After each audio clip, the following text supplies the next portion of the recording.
You look great, like literally.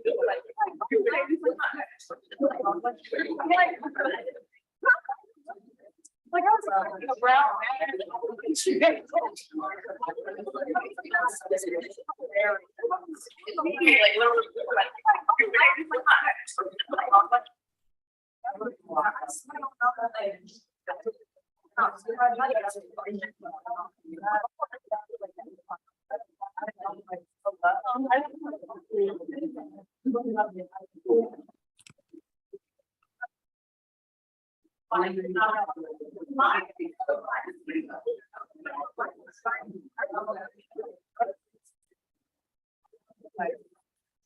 Stay on. That's not what I hear. But I couldn't even see more.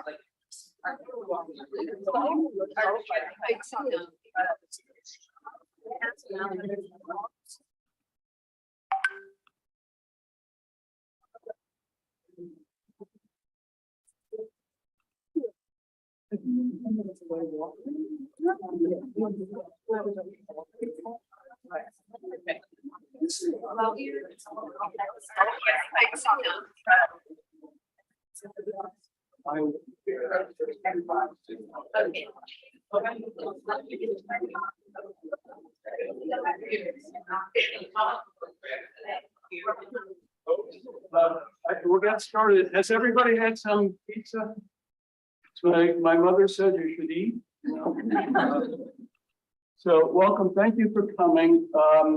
I'm very excited for this program. I just want to mention our sponsors. The program is being put on by the Center for Public Interest Advocacy and Collaboration.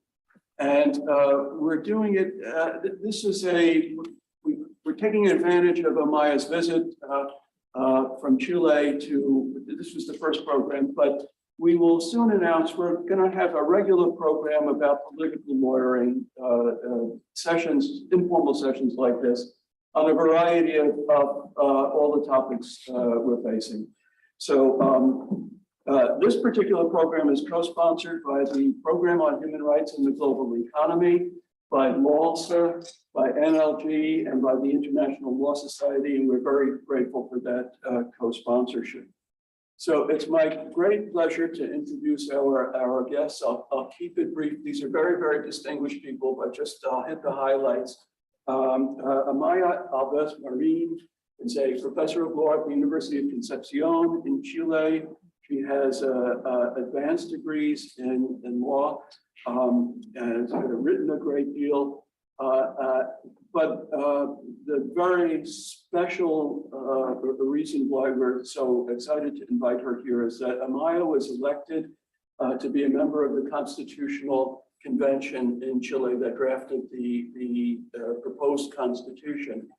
And you're going to hear about this remarkable experience. So she's like kind of the founding mother, or meant to be the founding mother of the Chilean Constitution.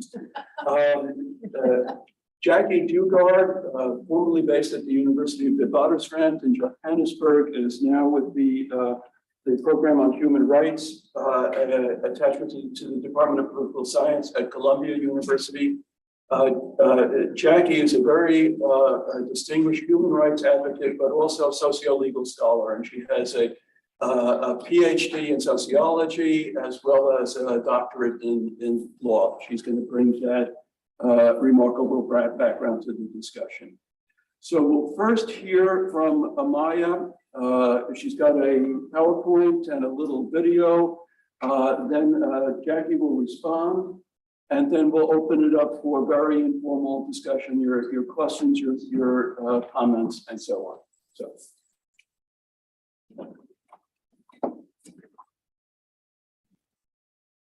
I have a question. Do you hear me well, or should I use the microphone? Use the mic.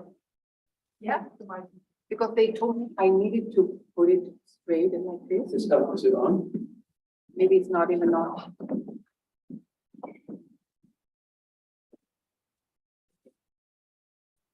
Do you hear me?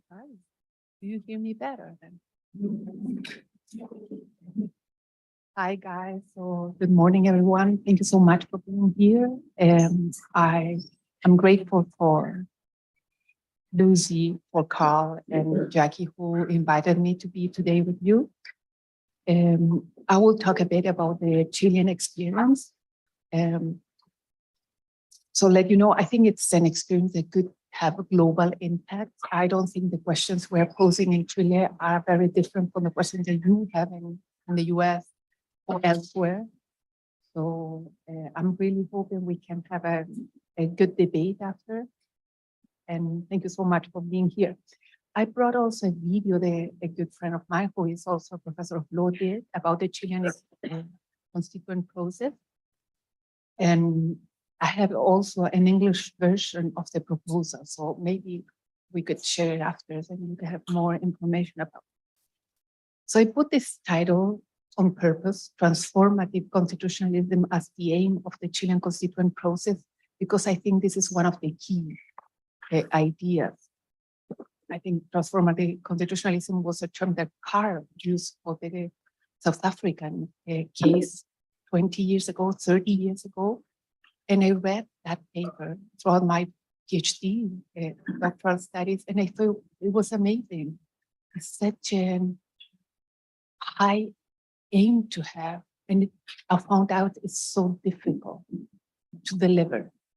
So I think it's a challenge, and that's why I call it that way too. Okay, so I just go with the arrow, right? Maybe not.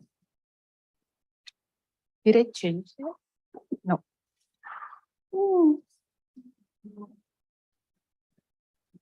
Maybe here. Yes. So the structure is, I will talk very briefly of the constituent process in Chile between 2019 and 2022. Yes. Second thing, I will talk about the challenges I encountered as a member of the Constitutional Assembly. For me, it was a very different experience from what I have had all my life. The third topic, I will give some examples about the proposal. I think there were very interesting proposals as part of the text. And finally, I will share with you some reflections. This just happened like a month ago, so maybe it's a bit difficult to have kind of very well thought reflections, but I could share with you some of them. So we have this video. It's part of a project called Raptures 21. I give you the project website, but also Luis's lab. So I will show you a couple of minutes of that video. I think it will give you a good context. I hope I will manage to do this. No, I will. Don't worry. It is, right?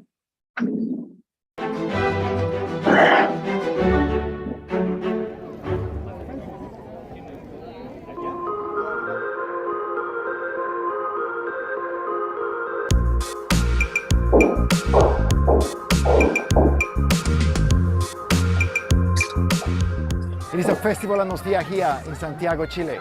A new president is about to deliver his inaugural presidential speech here behind me in El Palacio de la Moneda, where he's going to promise a new future for the country's 20 million citizens.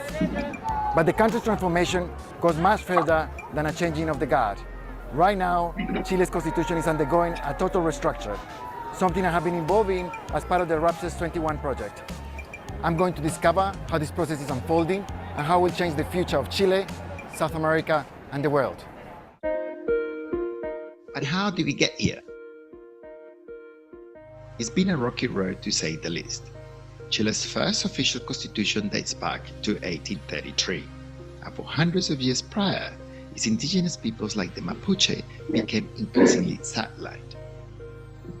This indigenous repression continued, and in 1888, Chile annexed Easter Island, its inhabitants, the Rapa Nui, only giving citizenship and the right to vote in mainland elections in 1966. Then, in 1973, Socialist President Salvador Allende was toppled in a military coup by Army General Augusto Pinochet. What followed was a brutal 70 years dictatorship where a new constitution was imposed.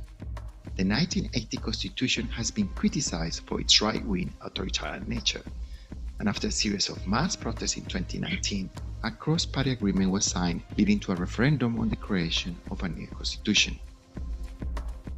Constitutional processes are incredibly difficult in Chile and anywhere else. But what are the particular challenges that Chileans are facing at the moment in the changing the constitution?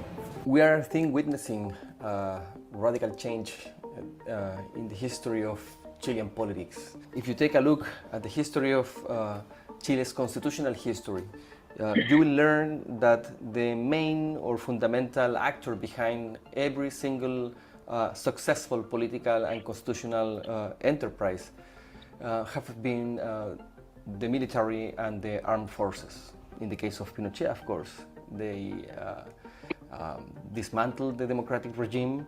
They appointed a secret and selected committee to draft our current constitution.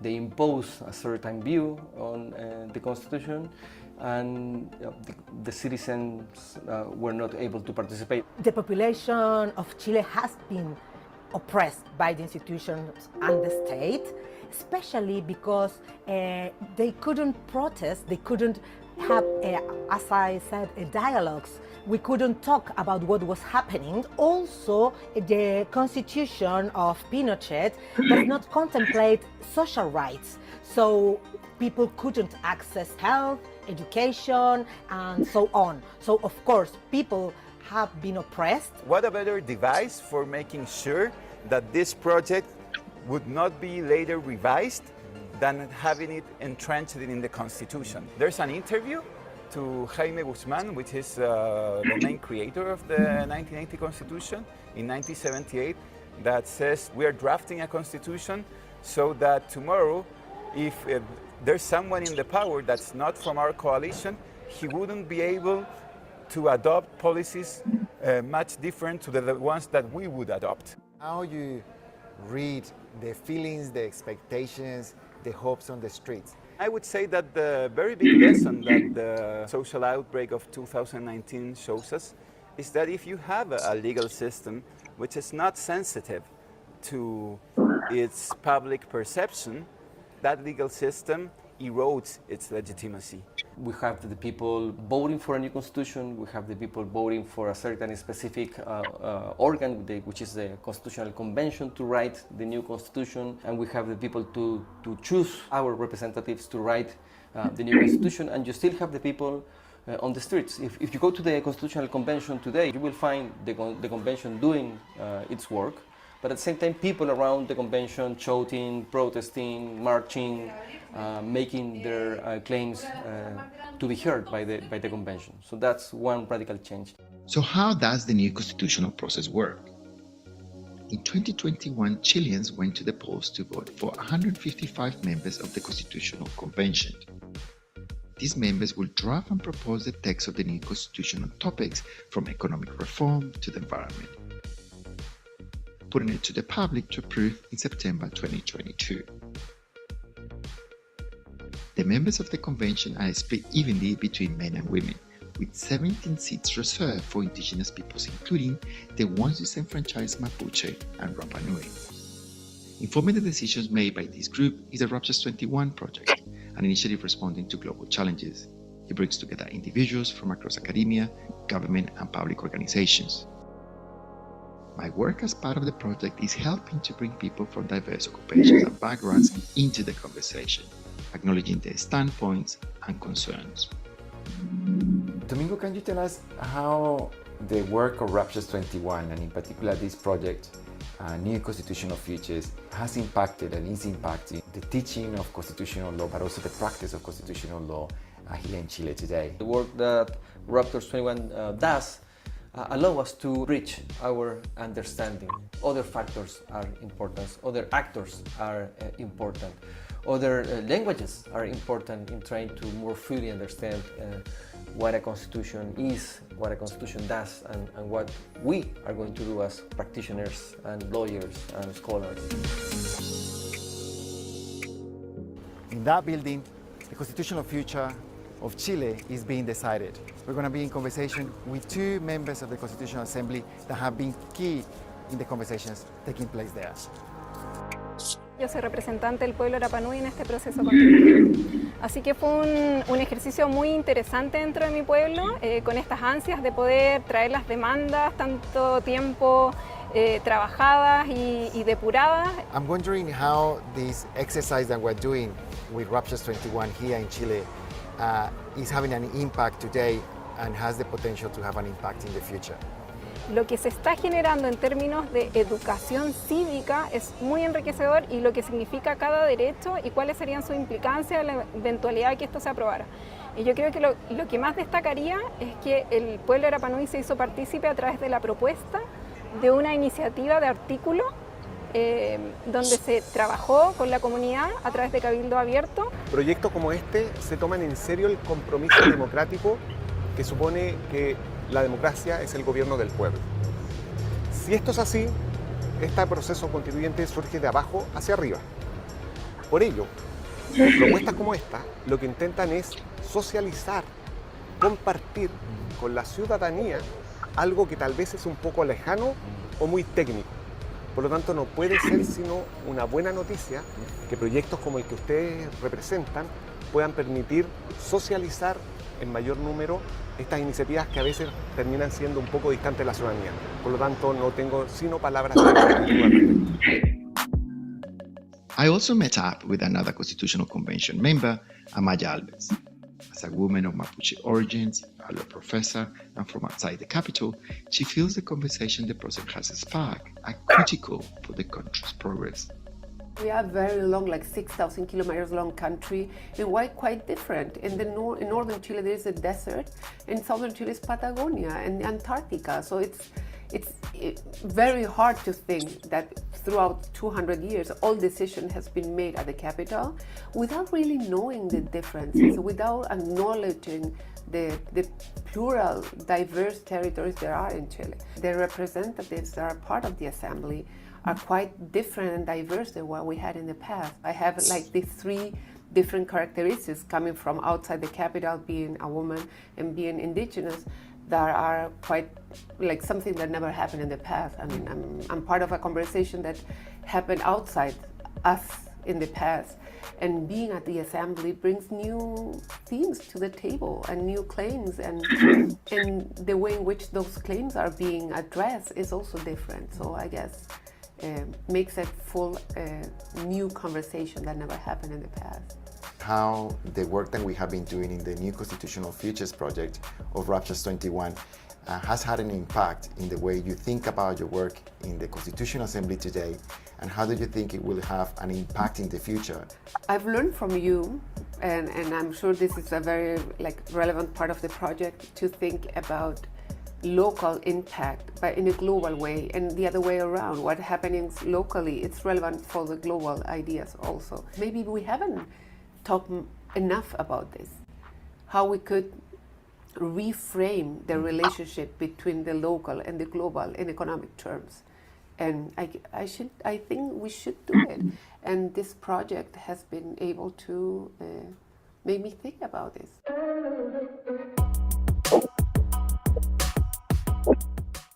It's bringing together voices in Chile from across politics, gender, creed, and color. It's much longer than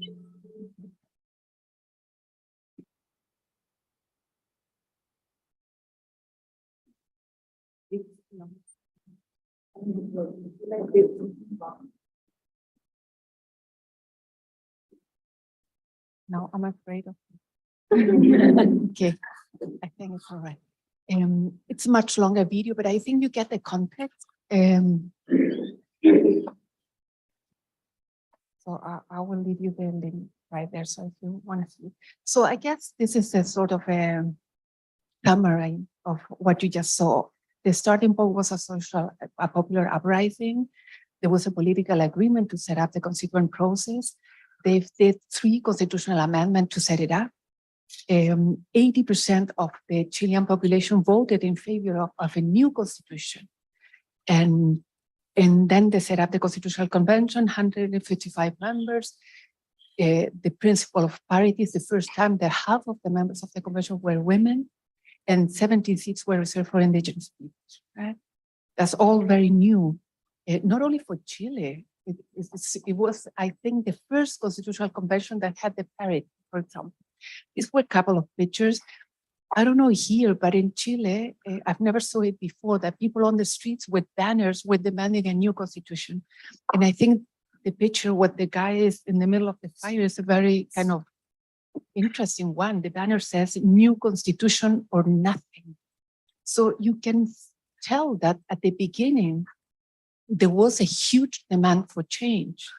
And because you might already know, the proposal was rejected on September 4th, then we rightly so could demand ourselves what happened between this demand that was very strong in 2019 with the final result of the votes. And I'm wondering myself, I will need help of my colleague. So Beatriz is a colleague from Chile. We work at the same university. It's such a great, actually, opportunity to have her with me to help me understand what happened, because it's really, I think this could be part of the answers. This for me will be partially an answer. The indigenous representatives were the first time they were part of a institutional design assembly. And I wrote this paper a long time ago, but I just got it published in 2021. This idea of trying to think outside our worldview and trying to think that the way we understand and our standpoint are affected for the space we are, the space we occupy in life. Because sometimes we don't acknowledge our own prejudice or the things we just simply do not know about others or the idea we have about others. I saw this every day at the convention. I mean, this beautiful lady was Isabella Mamani. She was an Aymara representative and she's a lawyer. And she dressed like that almost every day at the convention. So I heard other people saying, how can she be a lawyer? And I don't think the way you dress has nothing to do with what you do or what you are. But you know, sometimes it's even harder than ourselves. We don't even think about it. We just have it ingrained in our minds. And Chile is a conservative country, I think. So if you get dressed like that, even for law school, I mean, professors will be like, we have formal exams by the end of the semester. So you're supposed to dress formally. And I guess for her, this will be formal. So if a law student, I think, appear dressed formal in his own indigenous way, I think law professors will be, I don't know, impressed, to say the least. And say, yeah, but then it made me think this getting beyond ourselves is something that was a challenge. And I don't think we really did a great job with that. I just put together some challenges I saw at the convention. And I'm just thinking through, you know, I haven't been able, it was really hard for me the result of September the 4th. I didn't expect it, actually. Now I read more the signs, but at the time I wasn't really so clear that it will be rejected. So for example, we didn't have much political experience. And then many people were independent, but meaning independent, you didn't know how they really thought about all topics. Or they came from a rich and diverse background, but we were not really accustomed to see like broad diversity. So it was sometimes very hard to get a dialogue going on because people stayed with the differences or the things they didn't understand. So I think we didn't have enough political culture of diversity, I think. Other thing that struck me, and I've been laughing about it because I think of myself as another academic, but not as someone that doesn't understand real world. But some representatives, mostly indigenous people, were really skeptics from experts. It made me think, like, for whom academics work, which interests do we stand for? We tend to think of ourselves as neutral, as scientific, as experts. But maybe if you think again, maybe you're not so neutral, or you defend some ideas And maybe you put it in a language that doesn't really put on the table what you're standing for, but maybe it's relevant. And this has been a debate now in Canada. I'm a visiting scholar there, and in my law school at York University, it's a big debate if academics can be activists of some topics or need to be neutral about it. And I think it's something we need to ask ourselves. And the other thing is, some found it difficult to have a broad idea about what a constitution is. So from a coherent point of view, and they came to the convention just to defend one thing. For example, one very obvious thing was water. There were people who came to defend water rights. And then you ask them, okay, yeah, I'm with you. I also want to protect water rights. But what about the National Congress? Oh, I don't care about it. You should, because it needs to be coherent.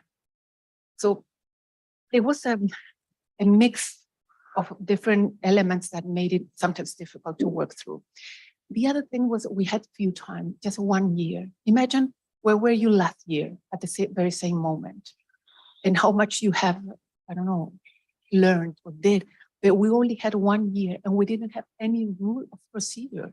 So the day we came in, guys, we didn't have even computers. We didn't have anything. We were sitting in a room like this. And because of COVID, we were separated in 5 different rooms.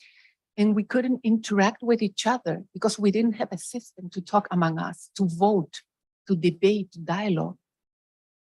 And then it says, no, we were waiting you to come so we could buy computers. And we had 1 year. So the result of that was we worked Monday to Sunday, like every minute of the year. And we achieved it. We did it. But it had downsides. We didn't have much time to reflect. It was a very it was like a marathon to get things done. I think there were a lot of expectations. And because we were not politicians, we didn't deal very well with media. I will tell you, media was expecting show politics. They wanted fight and debates, harsh and nasty. And I think we gave them that because we didn't know the effects that had, right? We didn't have a strategy in the back of our minds. So people will go and tell them whatever they had, whatever they thought. And sometimes it was turned around to make it look like a big thing. The other thing is, we just had a meeting with other colleagues, and I say this, and apparently it strikes some people. It was full transparent. Every single meeting was broadcasted, everything. Imagine everything, every single conversation, every political accord. And for some people, it was too much because when they saw the negotiation, the accommodation, some groups, some interest groups thought their representatives were giving up because they didn't go for the full agreement.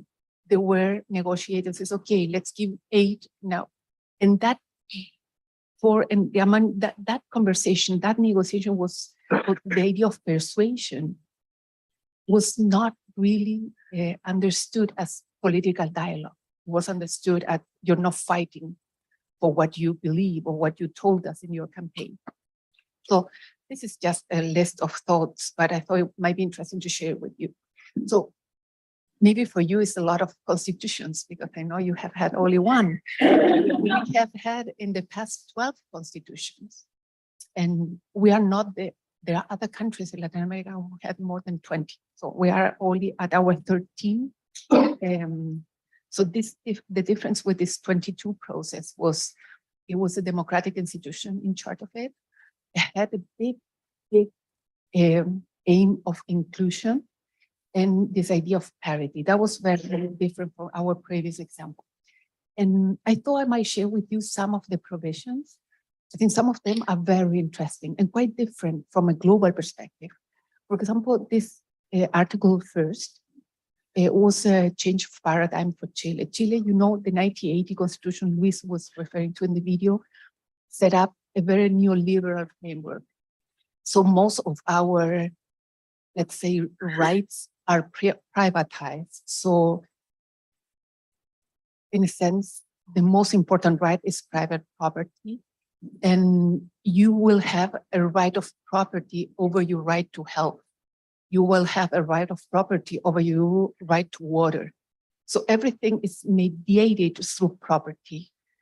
And well, we can talk about that later, but that meant something for people's vote, because in the draft, property was, of course, like turned down, right? So this has some interesting wording. For example, talks about solidarity, talks about inclusion, and it was based on parity and the idea of substantive equality and their indissoluble relationship with nature. All those ideas are actually progressive, I think. I won't read it all. You will read it much better than I. So, for example, this is another provision that I thought it was interesting. The Fundamental Rights, Article 50, created the care system as a social right. Every person has the right to care, to be cared for, and to care for oneself from birth to death. The state is obliged to provide the means to guarantee that care is dignified and carried out under conditions of equality and co-responsibility. This is drafted in a country that is super patriarchal. When you go to work and you have children, they will ask you if you abandoned your own children. You say, no, they're in school, basically. Or things like that. I don't know if it's your experience, but when I start working, they put the office meetings at 7 o'clock in the afternoon. Guess what? What do you do with small children at 7 o'clock in the afternoon? But it wasn't drafted for women that had children, because you needed to choose. You work or you have a family. I mean, it's getting better and it's different now. But this idea of care and co-responsibility is very, very, I will say, challenging for a country. I mean, for every country, but for Chile too. And that, that set up a system. If you look up number 2, the system is based on statehood, parity, solidarity, universality, and it's culturally relevant. It should be progressively, sufficiently, and permanently funded. They were scared of that because it meant a big change in social security, this idea of care. And I will bring some other, just to give you some examples. There was a whole chapter on nature and the environment, 23 provisions. We talk about commons, we talk about water, minerals, and even an ombudsman for nature. And for example, this article 127 says nature has rights. And this is relevant because it means an ecocentric constitution. It means we are not talking only of a legal system that is anthropocentric, as any other constitution in the world. The only who is also ecocentric is Ecuador, and Bolivia has some provisions, but it doesn't say it so directly. So this is something that has come from Latin America. We could say Latin America constitutionalism. So I don't know what you think about it. I would love to hear your thoughts. What if we think of nature well-being, meaning that nature is not for human production and consumption, but it's meant to be well in itself. And actually, we are also part of nature. And if we want to live to tell, maybe it's relevant to consider the rights of nature. So this idea of ecologically responsible administration, I can't even tell you how much pressure we got, for example, for these provisions in the same chapter. Article 146, glaciers, protected areas, areas established by law, by hydrographic protection in other areas declared by law. These are the dimensions that got like a lot of phone calls going on, are excluded from all mining activity. So the exclusion from mining, for example, from glaciers was very relevant for many people because we had big cases in Chile. Pascualama is a very well-known case where they melt the whole glacier to get the gold that was underneath, like in a mine. But we got it passed, but we got a lot of pressure from many different angles for that section. We also thought of, it's one on top of the other. Sorry about that. We could call it a feminist constitution. We had 17 references for women. And this example, Article 6, I don't know what you think of this, but it was also a very debated provision. The state promotes a society in which women, men, and gender diverse and transgender persons participate in conditions of substantive equality, recognizes that their effective representation is a principal and minimal condition for the full and substantive exercise of democracy and citizenship. And this other provision, I thought it was interesting as well, that all bodies of the state must have equal representation that ensures that at least 50% of their members are women. And of course, it's not the case right now. In representative bodies, we are only 20%. So we have never achieved 50% just by being elected. So this clause started that whole debate if women were really willing to be part of the institution, if they were capable of being part of this institution. I don't know what you think, if you think something like this will be interesting from other countries. This other clause on the Chapter 2 Fundamental Rights, I will just maybe tell you what was especially contested. It has in number 2, part of the wording says that it will, ensuring the condition for pregnancy, voluntary termination of pregnancy, and voluntary protected childbirth and maternity for all women and persons with a capacity for pregnancy. So because it says voluntary termination of pregnancy, it was very and highly debated. Actually, they did a poll days after the 5th of September, and one of the reasons why people voted against was because of that. That was one of the reasons, of the 10 main reasons why people voted against the draft. That's what they said. In terms of indigenous people, we have this very important section for indigenous people was territorial land claims. So the ownership of indigenous lands, special protection was a very highly debated. You know, we never in the past have had a proper debate about land claims, how the state distribute the lands of Chile and how indigenous people were marginalized, as you saw in the video. We never had a real political conversation about it. So because the draft had 61 sections on indigenous people, people thought it was too much at once. It was too advanced. It gave them too much power. And that was maybe. So to end, I thought, I have these 5 questions for you and for Jackie. The idea is, can we really have a constituent process when we are open to reframe the rules of the game? Can we really set up a feminist and ecological constitution?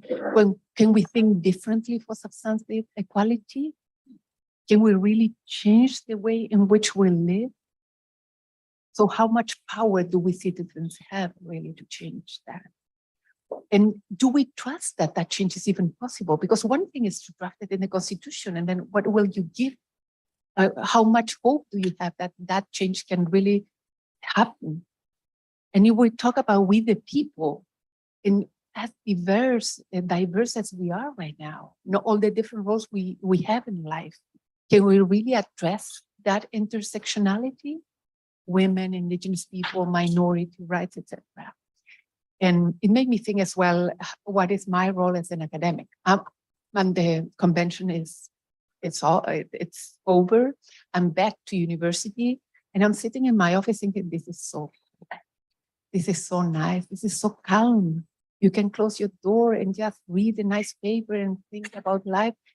And I think we're really far away from real life. And then I'm thinking, sometimes maybe I'm concerned about that. It feels good for a bit. But then you start thinking, do I have an obligation towards like real life? So it made me rethink about my own role as an academic. And the idea that we need others. We need others from interdisciplinary. I had the impression that at the convention, it was stronger when the claim was done with data. scientific data. So maybe we need to work more with other people and not thinking that just a legal argument would make like a good argument. And I was so impressed by the role of fake news. Impressed how much money was put into it, how much social media, like all the time. I think 80 times more money for the rejection option as for the approval option. And then you think it can really make a difference. So people will really, like, based on fake news, take decisions that will affect their own life. And this is a tension. Like, we need to be democratic in the sense that the rejection got 60% of the votes. So poor people vote against a constitution that will have given them much more power, that will have given the state much more obligations towards them on social rights. Women voted against, indigenous people voted against a constitution that was drafted thinking about their self-determination. So it's a real conundrum.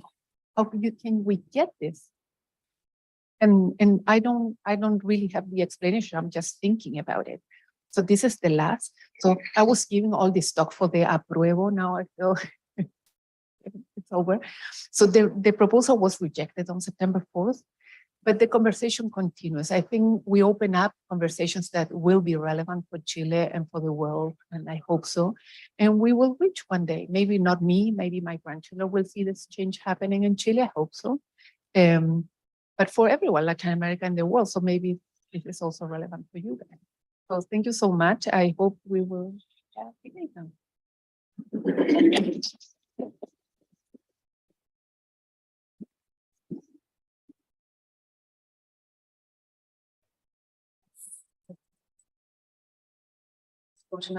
No. Yeah. Thanks very much, Amaya. And I know that I'm pretty sure I speak for all of us in saying how inspired we are and what an extraordinary privilege it is to have somebody who's been at the heart of these deliberations and can give us her experience of attempting to forge change in a very, very difficult society. I mean, we may ask ourselves which society these days isn't difficult, but I think the constraints in Chile are not to be underestimated. As Amaya pointed out, and as you saw, if you don't know anything about Chilean history, it really was the kind of melting pot or kind of ground zero for neoliberalism. And I think the obstacles that were there were just absolutely extraordinarily high. So to have made the progress, and one thing I did want to ask you to tell us a little bit about perhaps is the process, the technical process of actually approving every clause, how you would, how the positions would be laid out, and then how you would actually agree on each clause. We understand that ultimately the entire thing was rejected. And of course, Amaya may want to talk a little bit more about the difficulties and actually one may say impossibility of how long in the end was the Constitution, the text, Amaya? How long, how many clauses? 388 articles. So, and in the end, people had to, and it was mandatory for them to vote. They just had to say yes or no. So, I mean, that may just be an impossibility in this day and age to essentially make change when it's just a yes, no on such a wide, vast project. But I was also interested to know the nitty-gritties of inside the process, how you decided on finalizing a text. And I also was really interested to find out a little bit more about which were the most inside that process, which were the most contested clauses or issues. Were they, and I'm sure many of you will be familiar with Nancy Fraser's article about recognition or redistribution and how recognition has become the struggle more and more frequently over redistribution, even when sometimes, as we understand in the US context, you end up with people voting identity against their class interests, like, for example, working class white men voting for Trump, etc. So how did this play out internally, Amaya, where I'm interested to know, and this isn't just an academic interest, because a lot of, I think, what we're trying to do here is figure out how we could do it differently, not only in Chile, which still has to now go through a new process, but for all of us seeking to use the law as any part of change, of meaningful change in society. So were the issues that were most contested internally the same issues that became, as you said, the top 10 issues that the voters rejected the text on? So it would be interesting to know if that was an alignment, or there were some things that were more contested internally and not so much externally, etc. And then I also wanted to ask you about what would you do differently? And part of that obviously comes to, if you were to, and I mean, one thing I would like to say is, thank you so much for the time that you've put into that. As world citizens, I think we are all just extremely grateful that people engage in these processes. And I couldn't, agree more that it should not be regarded as a loss. These things, this is what happens when you try to forge change, when you use the law for change, it resonates. There's a resonation process, and power is, I think, just far more diverse, diffuse than we all think. It's not necessarily a linear line from A to B. And I think the progress that was made is certainly going to keep on having resonance. But looking back in retrospect, what would you do differently? And then the key question that you ended off with, which is a question relevant to all of us: how do we counter disinformation, especially if we think, and this is of course up for contestation, if we think that perhaps people on the left have maybe more adherence to integrity, to the truth, possibly, and I understand that the truth is always somewhat contested. How do we use the media to try to counter disinformation? So I think that was really all I wanted to, the comments that I wanted to make, but for us all to think about what this means in our own lives, in our own context around the world, as we seek to invoke change, progressive change, and to try to learn together around this unfolding Chilean process. This is an incredibly interesting, important moment where we can see people attempting to use the law right now, and what happens, what the pushback is, how we can learn strategically, what compromises are we prepared to make, what aren't we? And I think there is another question now that I think about it, when it comes to political struggle. Should we be making compromises? Maybe that's a question also, Maya. In seeking to make the compromises, did we actually just give up too soon? Should we have gone all the way, not made the compromises? That these strategic compromises can sometimes end up in, I think, very problematic places where you lose anyway, and yet you've made the compromises. So I'm really just leaving you with a hell of a lot more questions, but I wanted to thank you very, very much for your work, and Luta continua.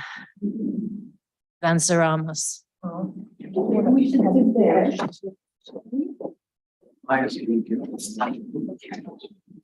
Maya's going to respond briefly, and then we're going to invite you to please bring your questions and thoughts. And have some more pizza. Thank you. You know what?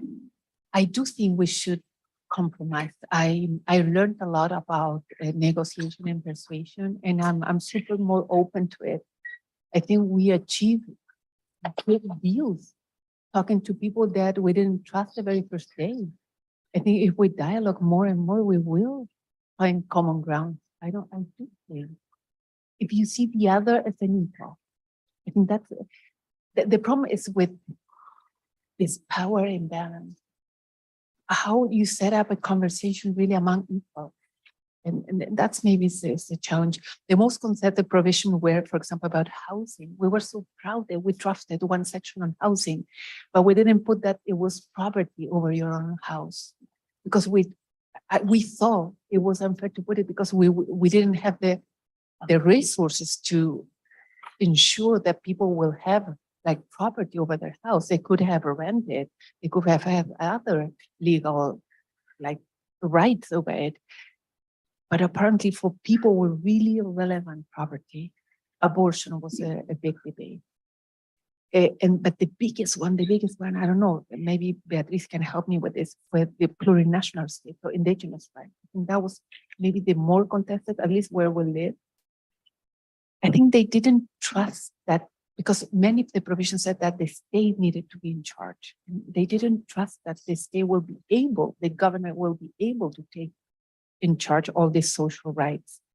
For example, one of the provisions says that there will not be a Senate anymore. There will be called a House of Regions. They didn't like that change because we have had a Senate for 200 years. So they thought it was a big institutional change. What I will do differently is I will set up a communication organ that works next to the Constitutional Convention, but in a very kind of broad, open citizen way, as maybe Ireland did, to communicate with emotions, like touching really like what people really need to know about it. And I will get a whole lot of money for that, because you need to counteract a fake news campaign that was enormous. And I will empower citizens. I think just citizens didn't have the right information. I wouldn't believe that. I don't believe people make bad choices. That maybe they didn't know really, or they act with the information they had was insufficient.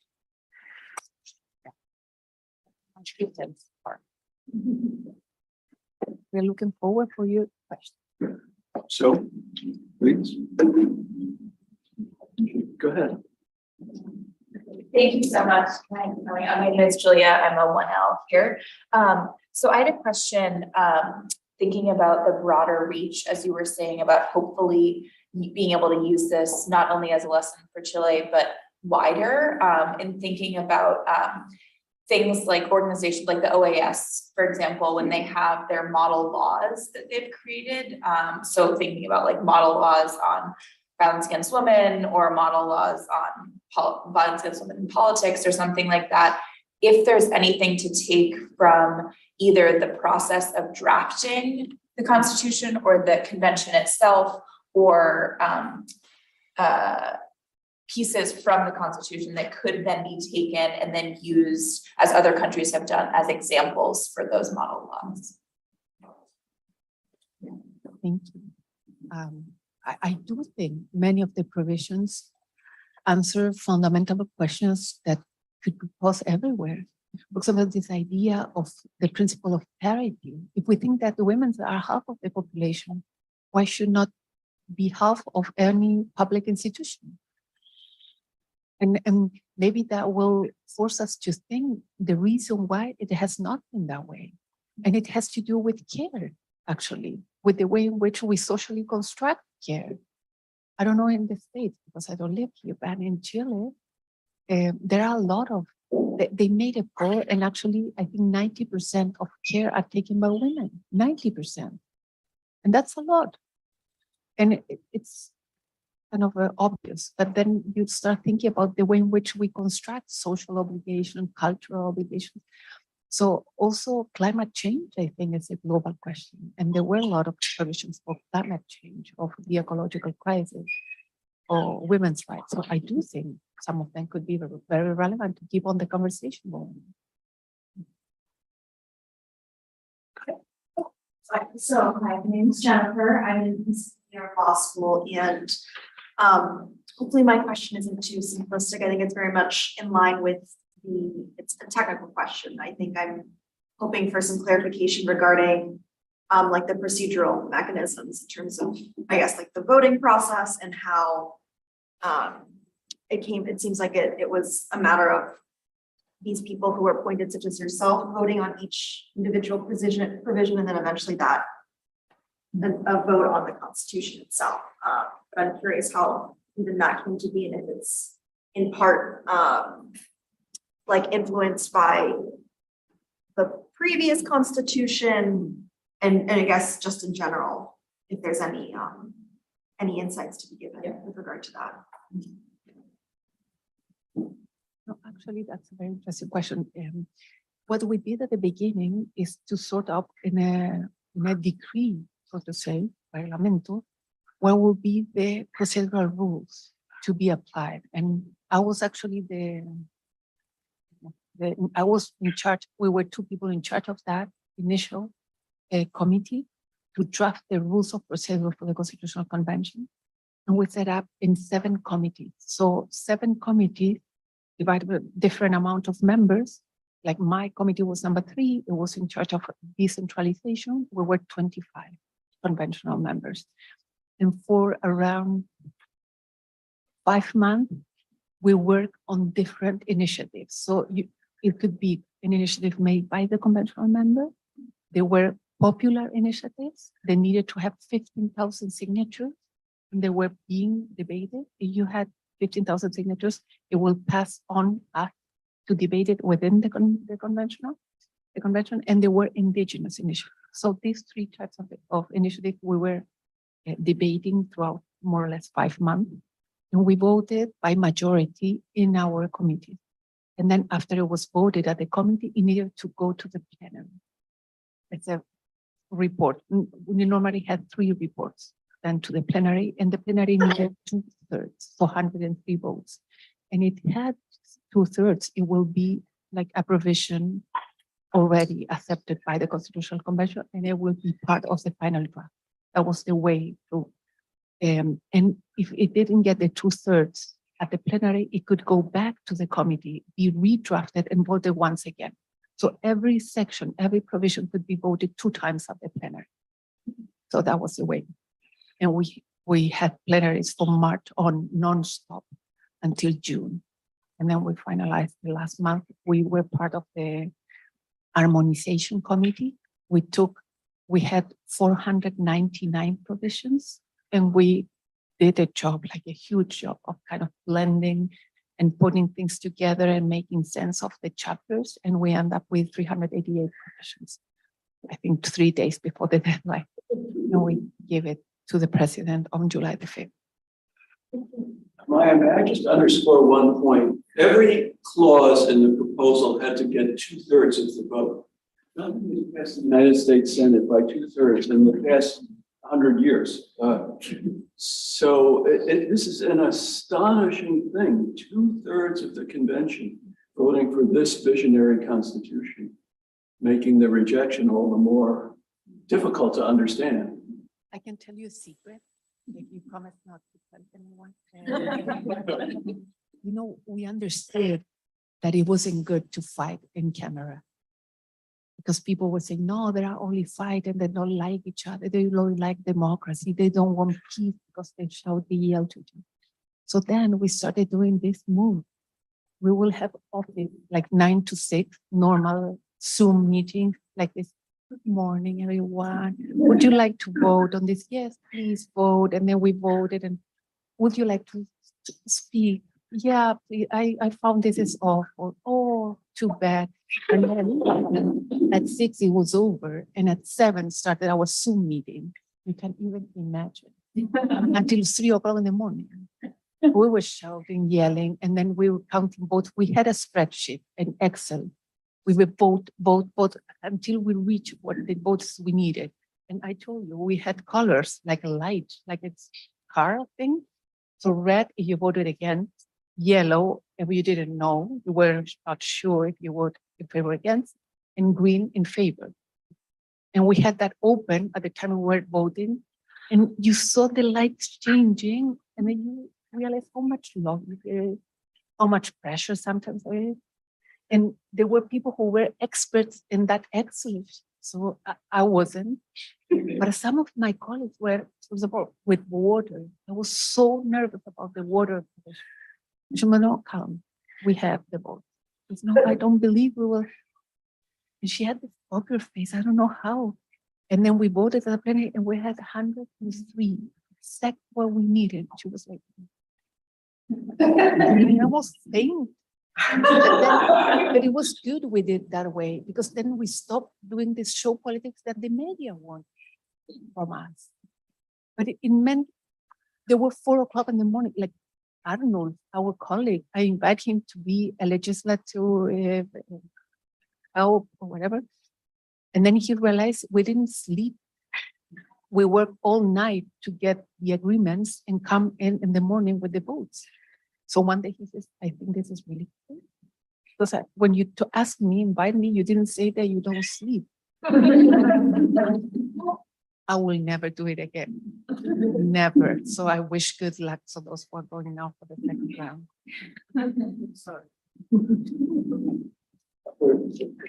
Sure, yeah, and I'm sorry if this is a bit of a broad question, but I wonder, how did the Constitutional Convention sort of show the public its vision for this economy that was so drastically different than, not rooted in private property ownership, and including rights of nature, including all of these, additional protections?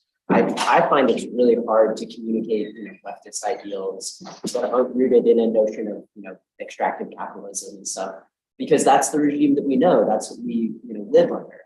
So how do you communicate to someone that, like, no, we really genuinely think that you're going to be better off under this than the status quo? Oh, that's a great question. And I think we did not communicate. That was part of the problem. But then, on the other hand, it was so hectic and it was so short that sometimes I think it was meant to be impossible in a way. Because I don't know when. Sometimes I laugh because people that are not very sensitive ask me, what is your self-criticism? What give me your self-criticism of the process. Of course, maybe in 1 or 5 years when I stop crying, I will tell you, okay, I would have done this differently. But I think you're completely right, but I don't think we will have had the capacity. But on the other hand, all the conversations we had within the convention are supposed to be super representative, was like very sensitive to that change. So why should we have thought that this was not something the population in general want? You could have think that maybe like very powerful corporate interests were not as happy with it. But the general public, the general population who are kind of having the backlash of that system in a poor country, in a very extractive economy. But at the end, I think you're completely right. We should have been able to deliver in a much better way that community. I wanted to make a small comment on that. We were just talking about this. I think generally in the world, we've failed on one really important question, but it covers everything. We failed to make the connection between about what security really is, what human security really is. And the evidence is striking. I mean, you just have to look at the most equal countries on earth are the most secure. The most unequal, the more violent, the more social problems, etc. But the evidence is 100% clear, and yet we haven't been able to make that point. We just haven't been able to get the point across that competition, individualism, and security are incompatible, that we need to move towards cooperative system. And it's not, Chile is not the first country to this isn't the only, and it won't be the last time we fail to tackle this really key issue. Yeah, I fail to communicate it all the time.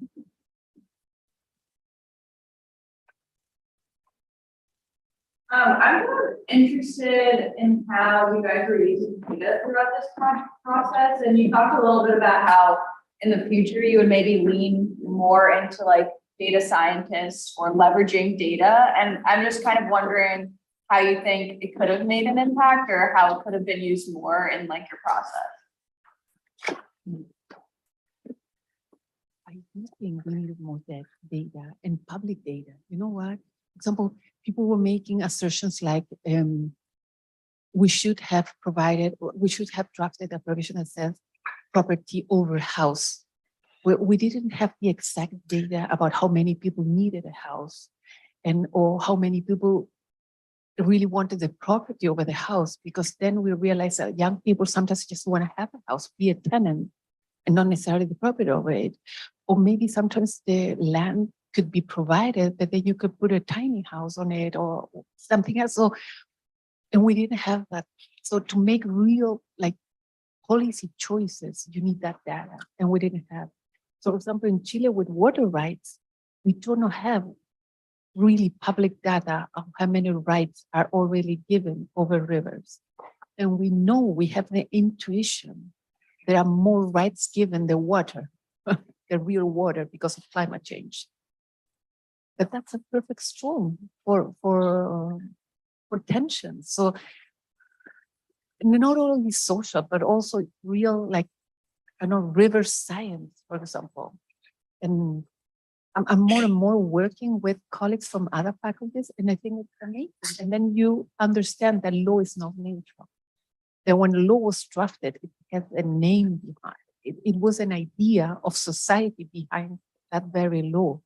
And if you want to change, or society has changed, you need to change the words of the law and the values that are behind it, and stop thinking that it's really neutral and technical, or that judges just decide among the only option they have. Judges also use discretion. And I don't know, I mean, this is the specialty of Beatriz, but really in Chile, judges claim to be neutral, right? To be technical, some of them, I don't know, most of them, right? I mean, the Supreme Court talks in a very kind of non-objective way, and I just think it's not the case. I do think we will have benefit for a lot of that information.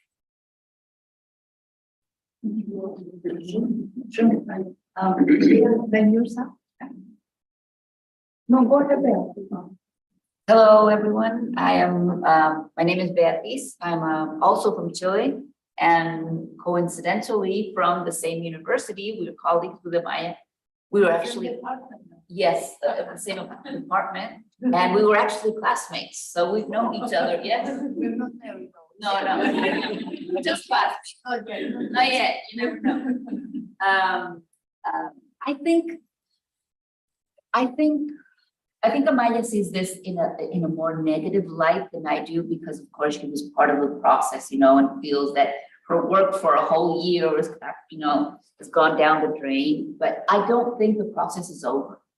I think it's started, and even though 63% or 62% of Chileans don't want this constitution, it doesn't mean that they don't agree with a lot of the things that are in the constitution, in this draft constitution, which I think will serve for the future constitutional debate. Which, I mean, it's already, Congress is already talking about this idea that we need to move forward with a new constitution, right? That I think that's not debatable in Chile now. I think that's clear that we need a new constitution.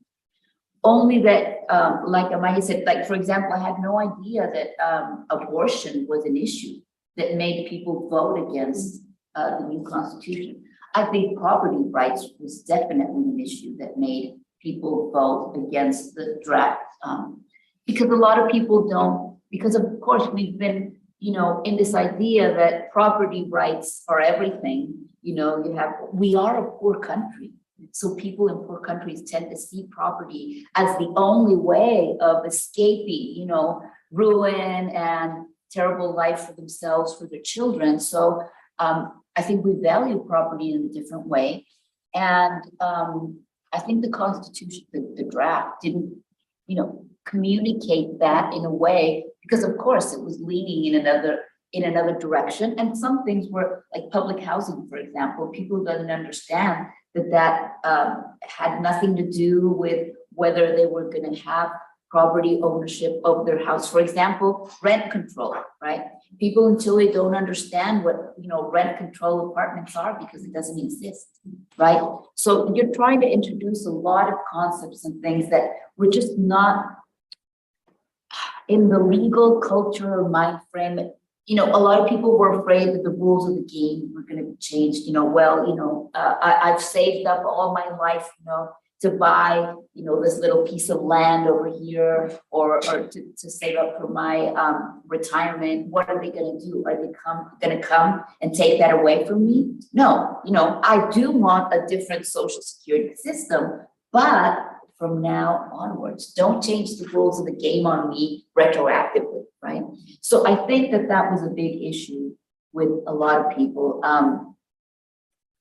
I don't know plurinationality. I guess if you say that was a big issue with people, yeah, that has other roots also, because we've had where indigenous people live in Chile. We've had a lot of violence over the last 20 or 30 years. So a lot of people associated plurinationality with violence in the southern part of Chile, and they didn't want, anything to do with it. So, we're voting against that too. But I think that rationality and dialogue, like Amaya said, and negotiation do all have space in this process.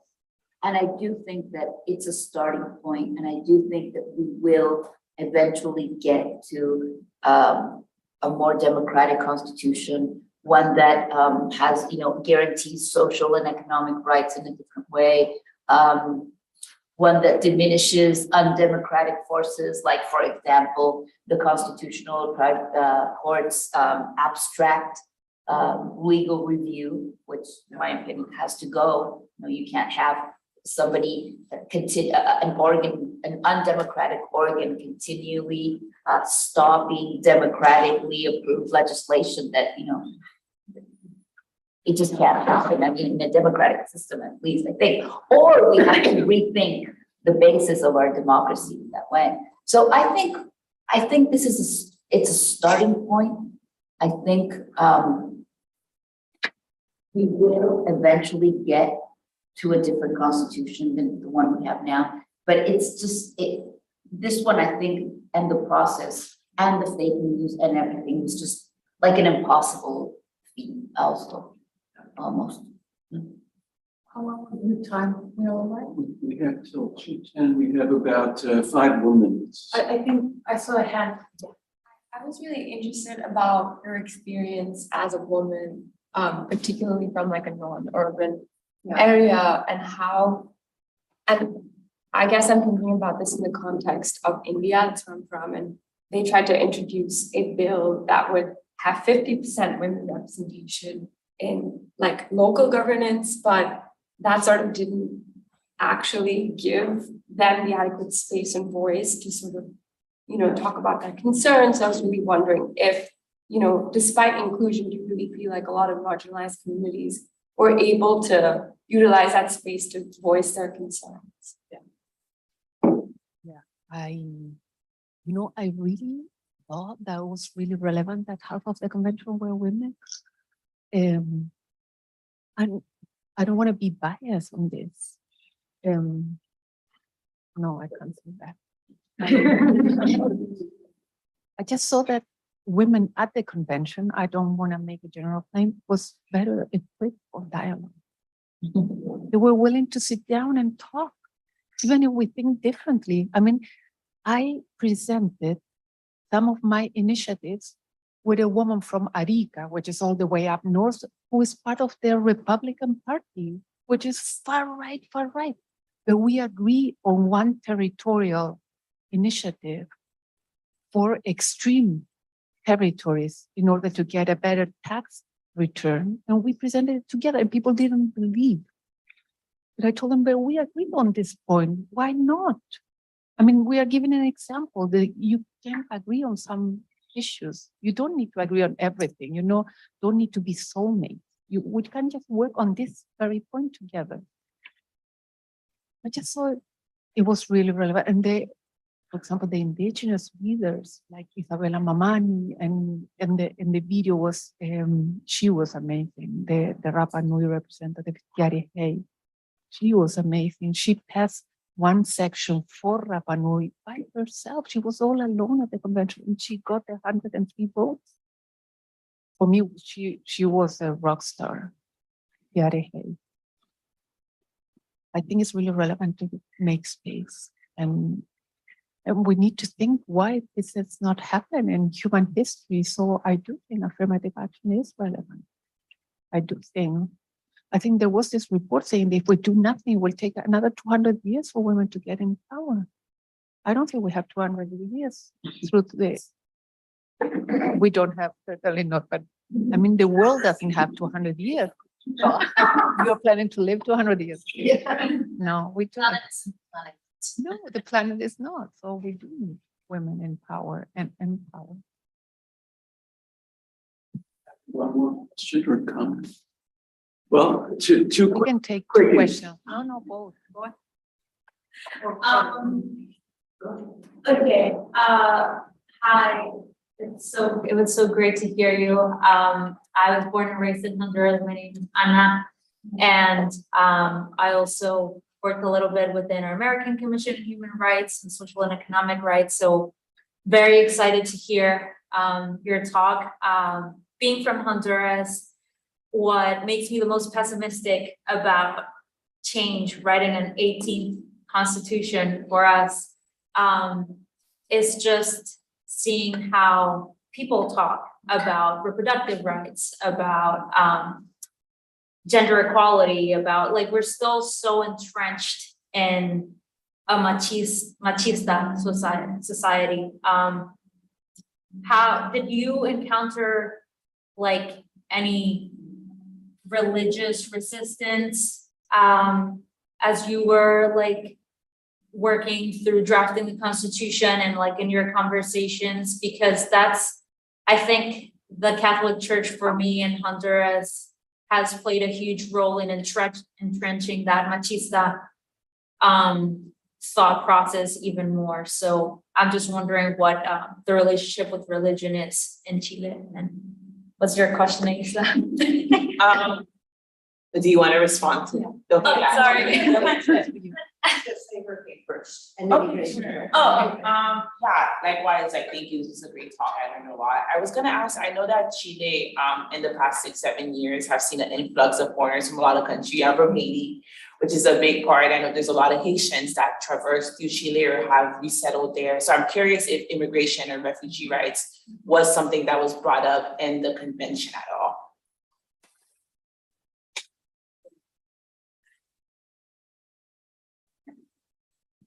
Both topics are super relevant. You know, this was the first constitution that said that Chile is a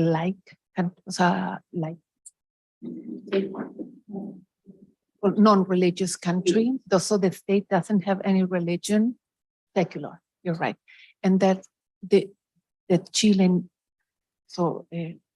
consecrates and guarantees freedom of religion, but that must stay neutral to any of those religions, because our Christian past makes it that the Catholic Church has quite a different standard from other religions.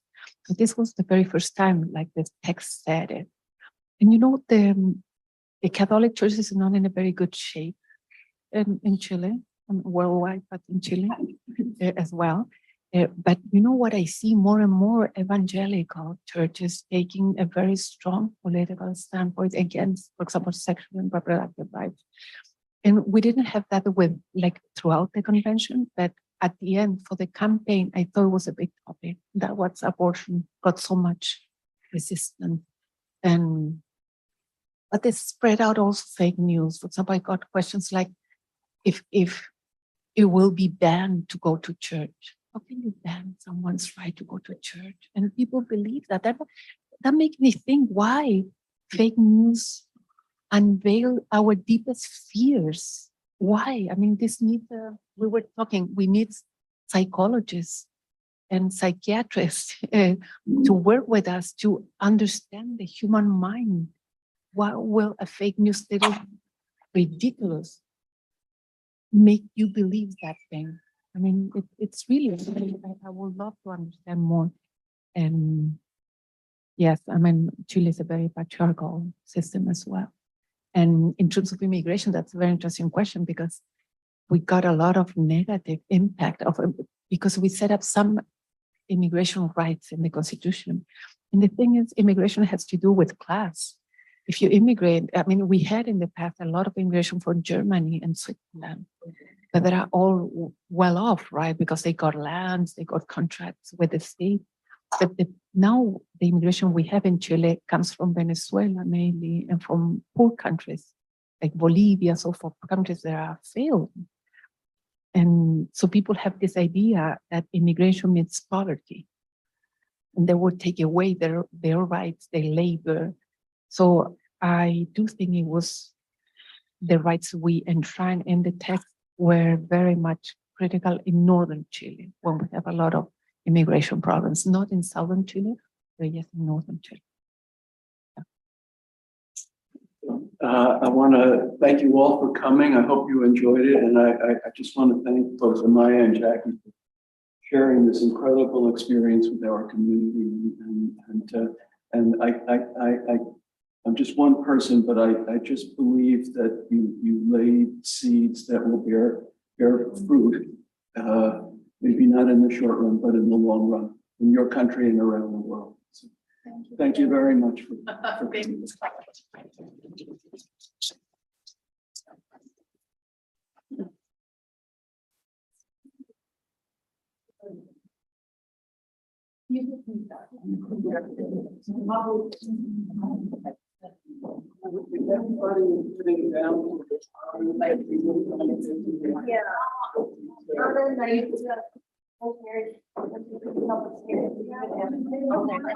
Yeah.